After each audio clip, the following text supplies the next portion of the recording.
Okay, so I just wanted to do a quick little video, just kind of going over some notes with the Charleston. It's really windy, so hopefully you can hear me. First, when she notices the critters, obviously that's her big trigger point, right? So, hold on, I got hair in my face. What I like to do, let's go, heel. I can't remember if you do heel or let's go, so I just been saying both. I feel like you're the one that says heel a lot. Heel, good job, come here. So anytime, like the moment she notices the things, that is when I take action. So I'm not gonna let her fixate or get worked up or wait for a reaction. I'm going to kind of interrupt that, like, what, good girl, as soon as she notices it. Hello. Good girl.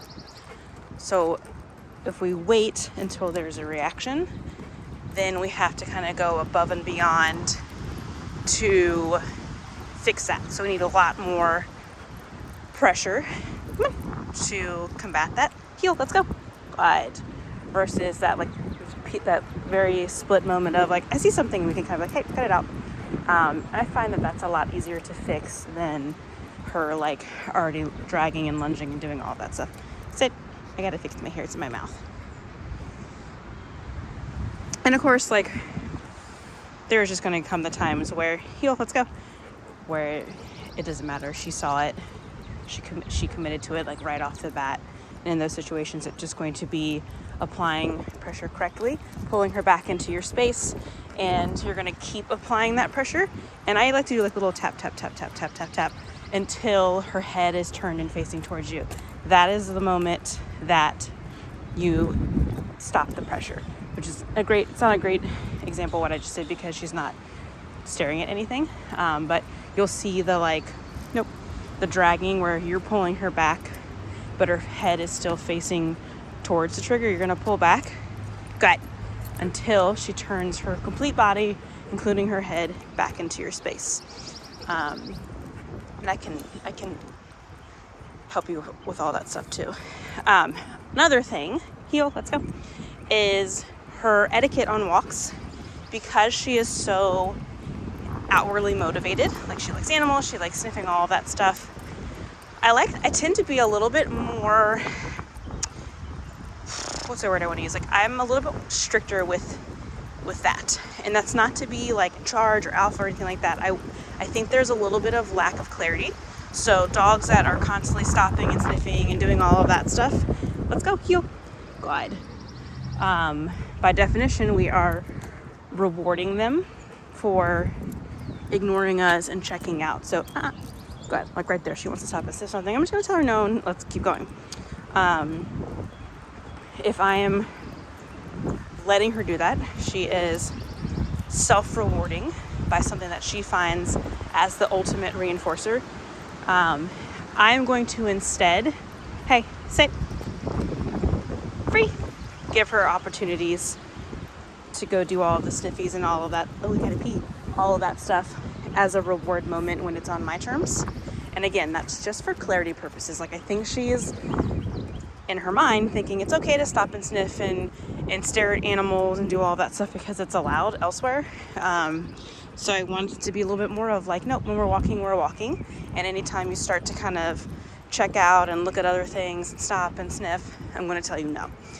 Again, it's not to be, I'm in charge, I'm the boss of the walk. I just want her to understand the picture of what we're going on a walk looks like. If you're in a situation where you don't care what she's doing, free, let her go do all that stuff. You can call her back when you need to, but we're letting her have that moment to do all of those things, and it's a much clearer picture for her. Otherwise, we are being a little bit more strict with what we want from her. So she's sniffing, she's doing all of that stuff, and I'll give her a second to do it. I don't mind that she does that, but I told her that she could go do it. And now, heel, let's go. Now I'm going to enforce, a proper walk. The last thing, which I think, like, you've had surgery and stuff, so I know, like, a lot of, like, random movements and things like that. I don't know if that's a little trickier for you.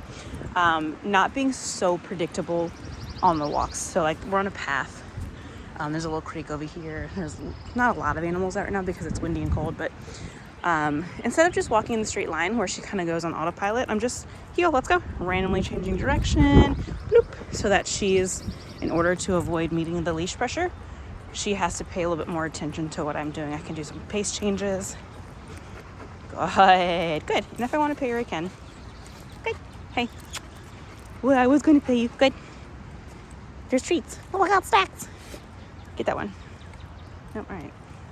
So she's not very food motivated right now because there's little sounds in the woods over here. But yeah, pace changes, direction changes. I mostly leave her alone unless I'm giving her information. If we talk to them constantly the whole time, like, good job, you're doing so great, all of that stuff becomes white noise, right? Like, she's like, oh, I hear it all the time. And I want to use words as little as possible because dogs are not verbal creatures. They are physical. They have body language. They understand physical pressure. They don't understand our English or our human language. So I'm going to use that up front minimally. I'm going to use words that she has a conditioned response to. So the commands, she knows what the commands are. Otherwise, if she's not listening to me, I'm going to not repeat myself 1,000 times. It's going to be like, right now she's pulling a little bit. Nope. Pressure. Good. So she didn't immediately respond to that no.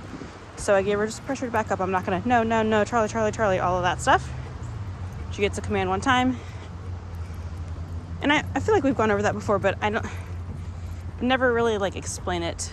I didn't used to explain it very well. Like, nope, that's the reason, because she doesn't have our language. So when we're saying a bunch of stuff to her over and over and over again, it didn't register the first time. She was motivated elsewhere.